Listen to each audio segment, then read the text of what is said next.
Halo teman-teman, jumpa lagi dengan Mister Nyeleneh.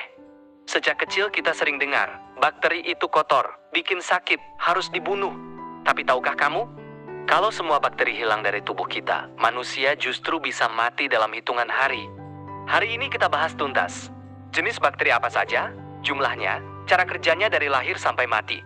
Sejarah penemuannya, sampai analogi simpel biar makin paham. Yuk mulai!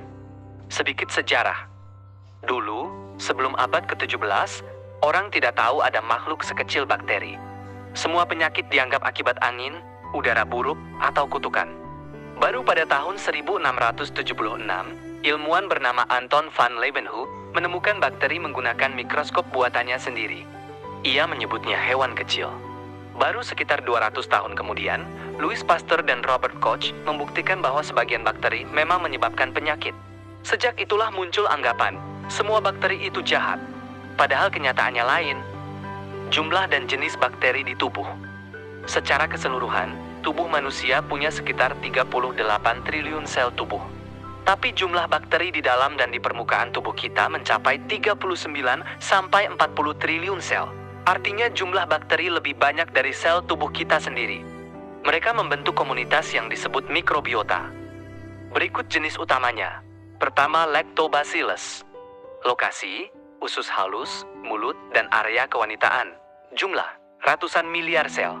Manfaat, membantu cerna makanan, memproduksi vitamin B dan K, menjaga suasana asam agar kuman jahat tidak tumbuh. Tujuan, menjaga keseimbangan lingkungan tubuh. Kerugian, hampir tidak berbahaya. Hanya bisa menimbulkan masalah jika sistem kekebalan tubuh sangat lemah. Kedua, Bifidobacterium. Lokasi, usus besar. Jumlah, paling banyak pada bayi menyusui, mencapai 60-90 dari seluruh bakteri usus. Manfaat, melancarkan bab, mencegah peradangan, melatih sistem imun agar bekerja dengan baik. Tujuan, menjaga kesehatan saluran cerna sejak dini. Kerugian, tidak ada dalam kondisi normal. Ketiga, Staphylococcus epidermidis. Lokasi, seluruh permukaan kulit. Jumlah, miliaran sel menempel setiap sentimeter persegi kulit. Manfaat, membentuk lapisan pelindung alami, menghalangi bakteri berbahaya menempel. Tujuan, menjaga kelembapan dan keutuhan kulit. Kerugian, bisa menyebabkan infeksi hanya jika masuk ke dalam luka terbuka. Keempat, Streptococcus salivarius. Lokasi, rongga mulut dan tenggorokan. Jumlah, ratusan juta sel. Manfaat, mencegah pembentukan karang gigi dan pertumbuhan jamur.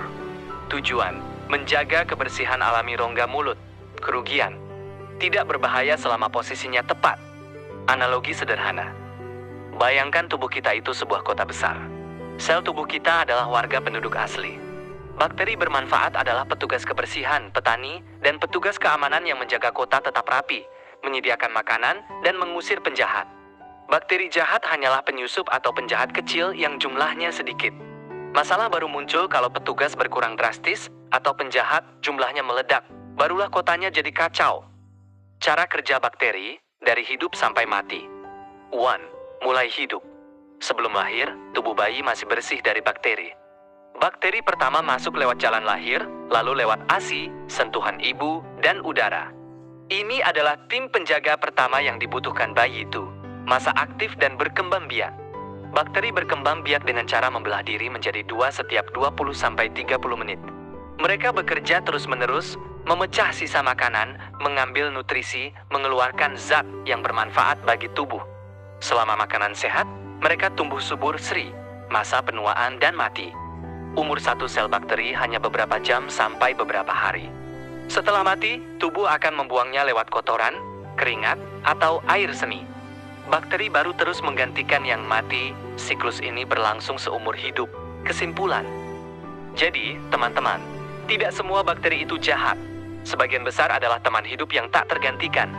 Masalah terjadi bukan karena ada bakteri, tapi karena keseimbangan gangnya terganggu.